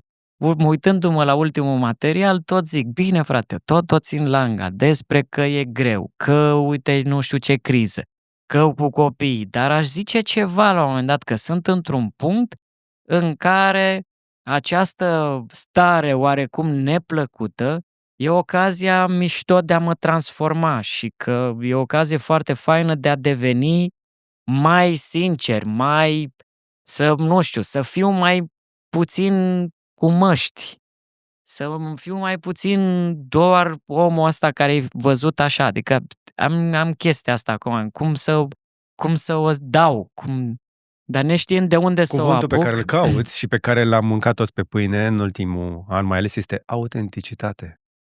Da, autenticitate, dar să fie așa, o autenticitate viscerală, adică, nu știu, momentan sunt moale, așa mi se pare că la stand-up Suntem vin toți. cu ceva... Suntem toți. Dar nu, materialele tale nu sunt moi, adică materialele tale sunt bune, dar, într-adevăr, probabil că tentația sau dorința de a schimba există în fiecare dintre noi. Da, Nu știu, probabil că poate să intuiești momentul potrivit în umor pentru așa ceva, dar ce mi se pare foarte tare este că trăiește o carieră nouă acest roast. Și nu mă refer la show-ul de televiziune care da, pornește așa mai greu. da. Am văzut aseară un episod decent. Mhm. Pentru televiziune cred că este în regulă. Da. Dar spre exemplu, eu chiar am zis chestia asta, eu m-aș duce la un show al lui Jimmy Carr numai ca să le enervez să mă roastuiască. Da. Cred că în viața noastră ne-ar trebui cineva să ne ia bine de tot la mișto, să ne spună adevărul. Da, am un coleg care e foarte bun la a te oglindi, dar într-un mod foarte funny. Îl cheamă Dragoș Mitran, e un tip care e foarte mișto și foarte amuzant și o bucurie să porți un dialog cu el. E mai ieftin decât terapia? E mai ieftin decât terapia, Perfect. este perfect. Mamă, și tot timpul are subiecte de discuție, foarte informat, foarte cu chef de... Și de fiecare dată când te mai aude că te plângi sau că te mai victimizezi așa, efectiv ți-o întoarce într-un mod atât de... și o face într-un mod funny. Pentru că mai sunt oameni care pot lejer să-ți schimbe starea când, uite, am un nașul meu care este și duhovnic, acum este și prieten și naș și acum este și preot, reușește prin experiența lui să mă mai scoată așa. Îmi zice, hai, mai zi-mi fine, ce mai e cu tine? Și încep să zic, lasă-mă, fauleu, vrei să zic ce, mamă, câte treabă am, copiii, că uite, cu materialul, că nu-mi iese, am niște datorii, acum, criza asta. Iar? Și asta, da. Și el face, eu am fost la slujbă și la mine la slujbă la țară, că el locuiește la țară. A venit un domn la 70 și ceva de ani, fără picioare. Și a venit și a stat la toată slujba și la sfârșit era foarte bucuros și așa. El fără picioare. Mamă, și te face cu poveștile astea, mă face să zic, bine, ok, scuze, n-ar trebui să mai... Adică, nu că scuze, dar eu prin comparație cumva te ajută să-ți dai seama că trebuie să fii mega recunoscător pentru ce ai și să pornești de acolo. Adică dacă e ceva ca o șmecherie pe care poți să o faci, uite, și ca să te motivezi, e să iei de dimineață să zici, mâine am picioare, am chef, sunt bine. O zi în care poți să demonstrez că aș putea face ceva, că pot să o duc până la capăt să-mi iasă niște lucruri. Dacă ai nevoie de o doză de motivație scurtă, când ai 10 minute, aruncă un ochi am făcut eu un vlog în Africa, la piață în Casese. Sau așa, da. Știi pe oamenii de care auzi pe internet că trăiesc cu $2? Da. Eu i-am întâlnit. Să vezi copii care se duc la școală cu o lădiță metalică, lăcățel. Da. Da? Se duc la internat, da? Și am văzut adulți în toată firea care cară bagaje pe munte pentru $5 pe zi. Și aia sunt bine plătiți și era bătaie, erau 200 la gard să ne care bagajul, știi? Adică, da, poți să-ți iei oricând un pic de comparație și să-ți dai seama că suntem în top cât 10% de pe planetă. Da, așa că, adică chestia aia să nu devii, să nu te răsfeți prea mult. E o chestie de nu te răsfăța prea mult și gândește, bucură-te de chestia asta, dar... Noi știm asta că venim din comunism. Acum aș vrea să ne uităm un pic către viitor. Am venit cu traumele, am venit cu sărăcia, ne-am depășit un pic condiția, trăim niște vieți, hai să zicem, destul de ok, niște vieți îndestulate, nu neapărat super prospere, mai mult sau mai puțin prospere, dar cred că reușim să facem până la urmă, tot mai mulți dintre noi, ceea ce ne pricepem, ceea ce ne place. Am avut femeie aici, spre exemplu, prima femeie general din istoria României, care mi-a povestit cum a ajuns în cariera asta, știi cum, ca la ping-pong. N-a fost decizia niciodată. Știi? A fost aruncată de viață din stânga în dreapta. Până la generația noastră, cei mai mulți oameni ajungeau ceva în viață mai mult prin șansă decât prin... Da. Adică era ceva talent acolo și muncă, dar cam hotăra sistemul sau mediul. Corect. Cred că și această dificultate de a alege, când ești în hipermarket și nu știi ce să alegi, cred că ne pune un pic în dificultate. Am putea să facem orice. Dar problema e că atunci când poți face orice, e greu să alegi ceva și nu facem nimic. Și suntem blocați.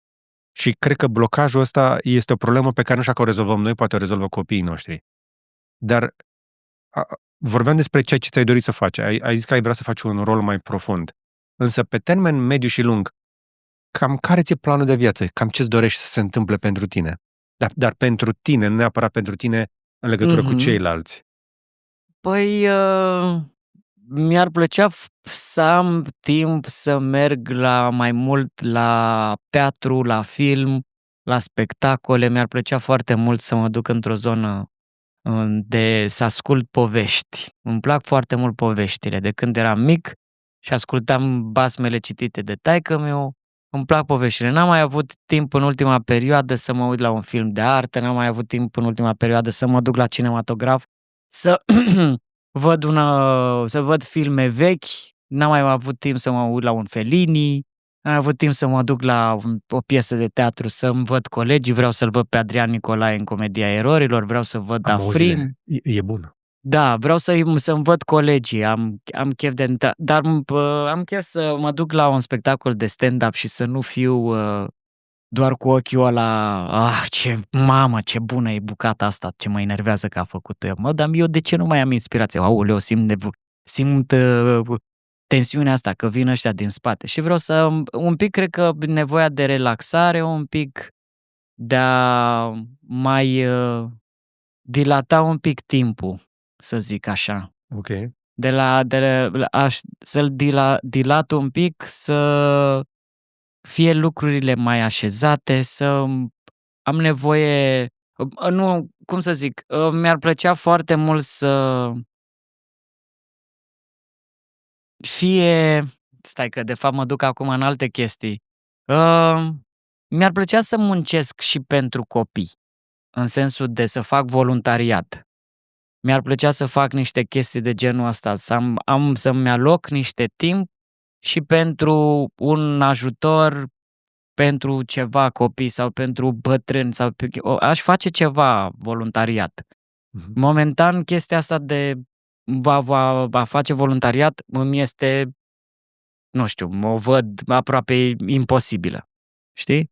Am lucrat cu câteva ONG-uri tot așa și îmi ziceau că cel mai greu lucru nu este să strângă donații, ci să aducă oameni care să interacționeze cu copiii. Asta e faza, știi? Adică eu am fost de vreo câteva ori și e destul de grea, e apăsător, dar e și...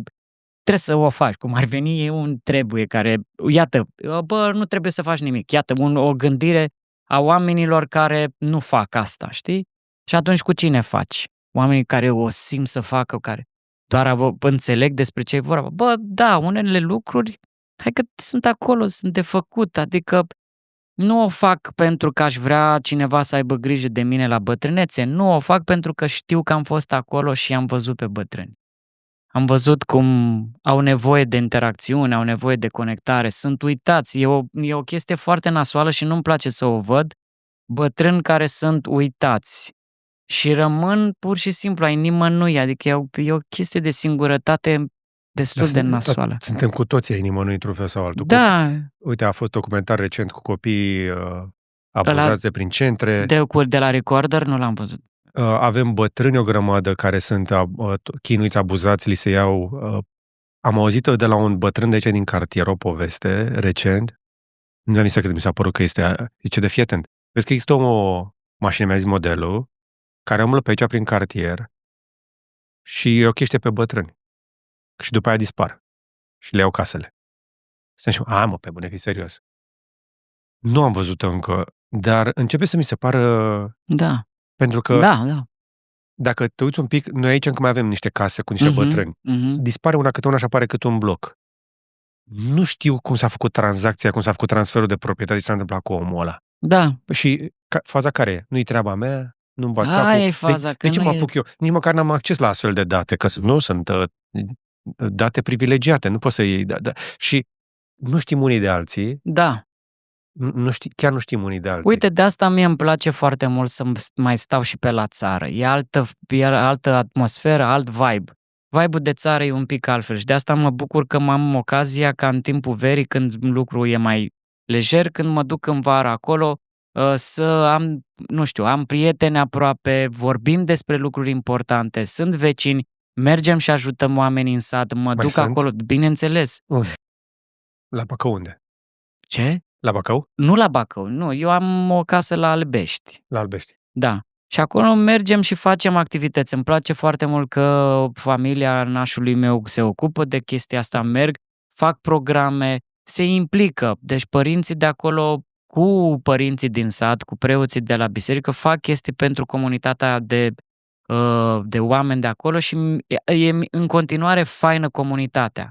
Orașul, ce face el, îndepărtează, îi aduce pe oameni la oaltă, dar nu pe bază de interes. Pe bază de interes, pe bază de eveniment. Sunt oameni care simt maximă iubire pe o muzică techno, dar e un dezmăț și un consum acolo care te lasă mult mai gol după câteva ore, adică, nu știu, e un pic așa, sunt între lumi. Mi se pare că mă situez între lumi. Tânjești după acea chestie de care tu vorbim, de comunitate. Da, și comunitatea se creează foarte bine în jurul bisericii, pentru că una dintre chestii pe care generația noastră a cam uitat-o față de părinții noștri este că biserica e făcută din oameni. Asta biserica e de fapt. este a obștei. Asta e de fapt. Acolo biserica e un loc unde se adună oamenii în numele lui Dumnezeu. Deci nu e ceva care ați venit aici și ascultați de mine, nu înseamnă preotul o autoritate care să vă spună ce să faceți. E o zonă în care toți împreună cu acel om ne adunăm să fim împreună cu Dumnezeu și cu Hristos. Așa era biserica pe vremuri. Acum, nici măcar terenul, nici măcar pietrele, nici măcar construcția nu este a altcuiva, este a obștei. Da, exact. Este noi. Biserica e făcută din oameni. Și asta e, la sat încă se păstrează chestia asta și acolo eu am parte de ea. Ajung într-un oraș, îmi dispare comunitatea. Am câțiva vecini, mă înțeleg bine cu ei. Mai sunt câțiva prieteni, mă înțeleg bine cu ei. Dar am un prieten în Cosmopolis, am un prieten care e cu tare. Singurul loc unde ne mai întâlnim este clubul de comedie, dar clubul de comedie e construit acum pe o energie care e de concurență, de individualitate, de invidie, de ce material bun, dar astea-s glume, știi? O chestie construită un pic și pe o parte care nu ne ajută.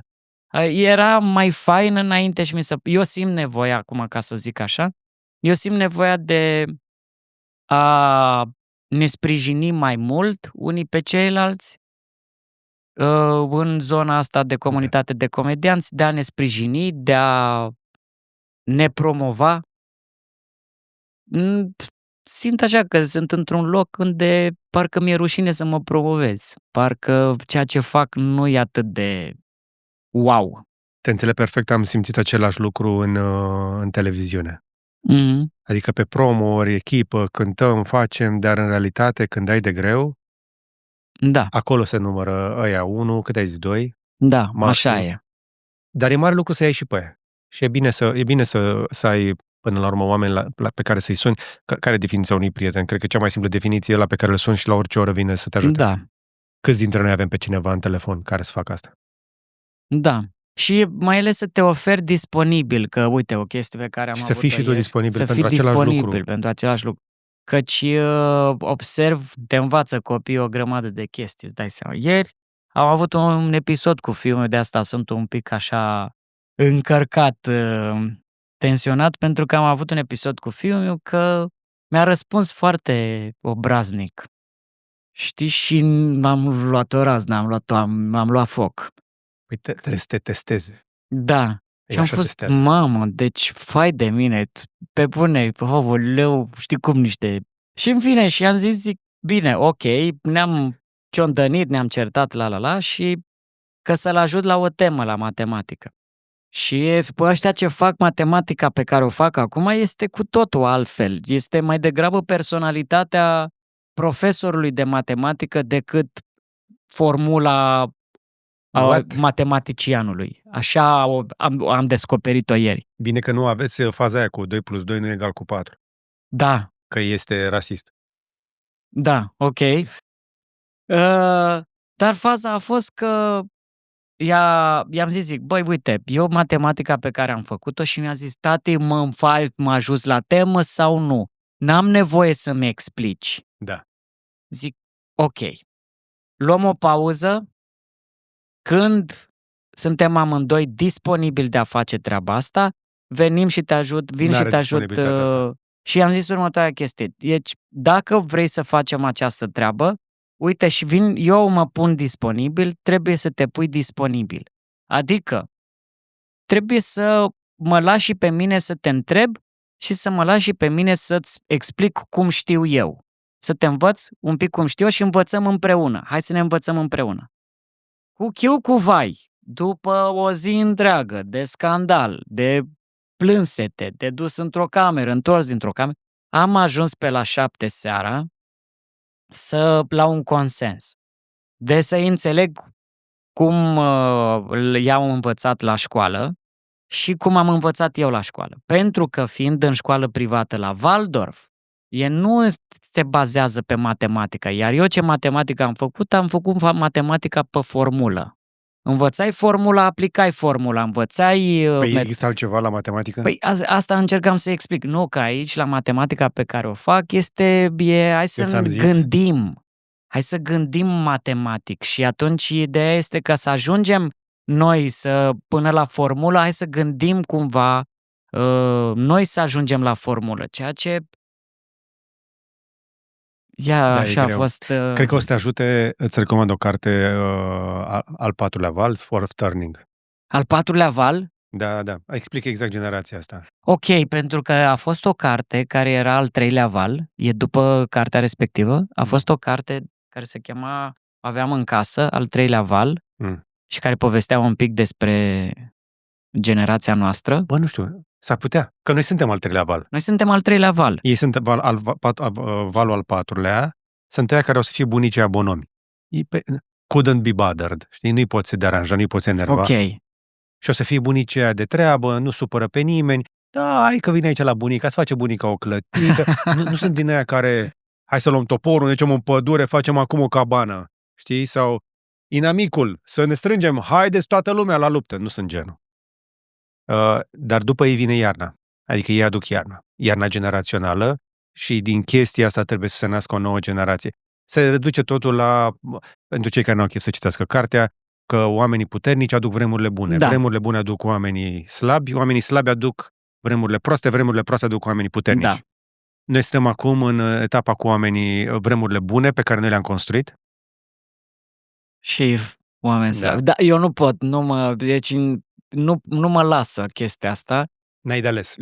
Știu că n-am de ales, știi ce mai nasol este că noi o să picăm între șine noi aici în România, pentru că ce spun eu este calculat la generațiile occidentale, pe cultura occidentală. Noi suntem tot timpul într-un joc din ăsta de... Între lumi. Între lumi, așa e. Noi suntem între lumi și de-aia apare și tensiunea asta și de-aia văd și dezorientarea în ochii fraților mei bărbați de 40, 30, 40. Pentru că noi suntem între lumi. Noi suntem aia care știm și foamea și frigul și setea și dorința și succesul. Am trăit fără internet și acum avem telefon și smartwatch la mână și te enervează chestia aia. Da. Știi? Și te uiți la ăștia la alții care nu apreciază, nu înțeleg. Da, exact asta este. Și nu vreau să devin eu bunicul ăla care spune că pe vremea mea. Da. Nu vreau asta. Aoleu, eu odată pe lună ți-am zis, mă transform în tatăl ăla, tatăl strict, dar care în același timp vrea să cum să zic, nu vreau să mă duc cu valul, Adi. Asta e chestia la mine, aici e problema. Nu știu cât mai avem de ales. Cred că va trebui să ne împăcăm cu ideea, mai ales că sunt ultimii 5 ani și după aceea vedem noi ce să mai fie. Da. Știu că de obicei când e tensiunea asta foarte mare, trebuie să facă la un moment dat să pârie, să crape și ceva trebuie să se întâmple, dar sunt foarte curios unde va crăpa și ce se va întâmpla. Cu toții o să alergăm să sărim noi, să nu fim noi pe crăpătură, știi? Da. Nu știu cât o să scăpăm de crăpătură. Da. Tot timpul am avut impresia așa că sunt diferit. Am trăit mereu cu chestia asta. Toți credem asta. Asta mă enervează cel mai mult. E că toți credem asta, știi? Da. Și nu, că mie nu mi se întâmplă. Ești o floricică specială. Da, sunt special little flower, da. Și asta, nu știu dacă e chiar atât de rău, căci asta în continuare poate să fie o motivație. Știi că ai văzut filmul ăla lui Larry David și al lui Woody Allen, Whatever Works?